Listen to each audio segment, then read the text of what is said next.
Hello, Atlanta Falcons fans. Today we have some exclusive news that you can't miss. So get ready because there's a lot of important information coming. Before continuing, leave your like to support this video. It doesn't cost anything and it helps us a lot. We have a goal of reaching 1,000 subscribers here on the channel. So help us out with your humble like, and if you're new here, take the opportunity to subscribe to the channel. Our goal is to always keep you updated. Thank you, and let's go straight to today's news.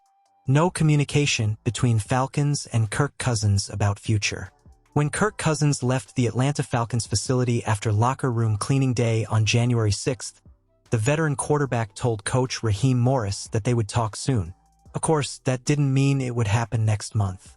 NFL Network insiders Ian Rappaport and Tom Pelissero reported Sunday morning that Cousins and the Falcons have not spoken about the four-time Pro Bowler's future with the organization. Sources say there has been no communication between the two sides since the end of the season and, in fact, there is nothing to discuss. Rappaport and Pelissero wrote on NFL.com. Could they still trade him? Hard to imagine, with Cousins having a no-trade clause and preferring to be cut. Just under 11 months earlier, the Falcons gave Cousins a 4-year contract worth up to $180 million, with $90 million fully guaranteed and a $10 million bonus if he makes the roster on March 17th. Cousins, who was paid $62.5 million for just 14 starts in 2024, is already in the running for $27.5 million in 2025. Add in his bonus, and Cousins could claim the title of highest-paid backup in league history. A situation Falcons general manager Terry Fontenot said he is comfortable with.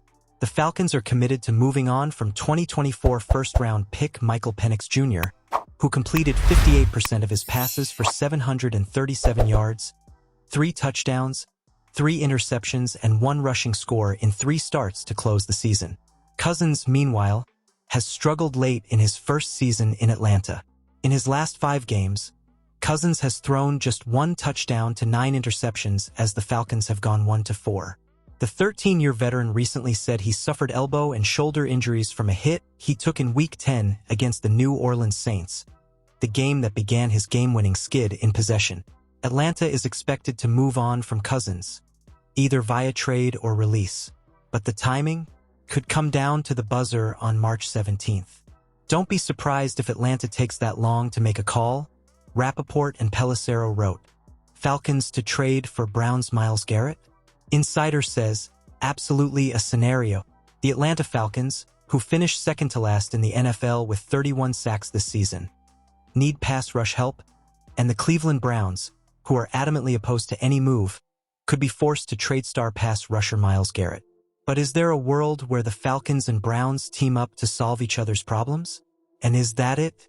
According to The Athletic's NFL insider Jeff Howe, there is absolutely a scenario where the Falcons and Browns reach a deal. I think Cleveland, when they come to the conclusion that ultimately they're going to have to move the guy, they're going to look at the NFC first, and a team like Atlanta is certainly one of those teams, Howe said on 92.9 The Game. No, they're not seen as an immediate contender for 2025. But you can group them with Tampa or Arizona, teams like that who are going to want to add a piece that helps them move forward. The 29-year-old Garrett, who has been an All-Pro 5 years in a row and won the NFL's Defensive Player of the Year award in 2023, recorded a league-high 14 sacks and 22 tackles for loss while starting all 17 games in 2024.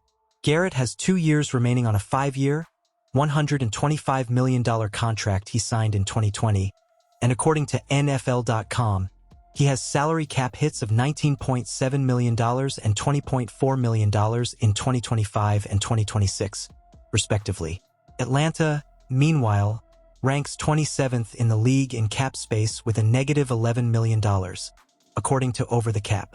The Falcons also have just 5 draft picks, including just 2, their first and second round picks, in the top 100. On the surface, the Falcons have no draft capital. Still, Howe feels they could make an offer too good for Cleveland to turn down. They need a great pass rusher, Howe said. And if they were to shell out a couple of first-round picks to try to get Myles Garrett, I don't think anyone would complain about that. The Falcons have publicly expressed interest in improving their pass rush.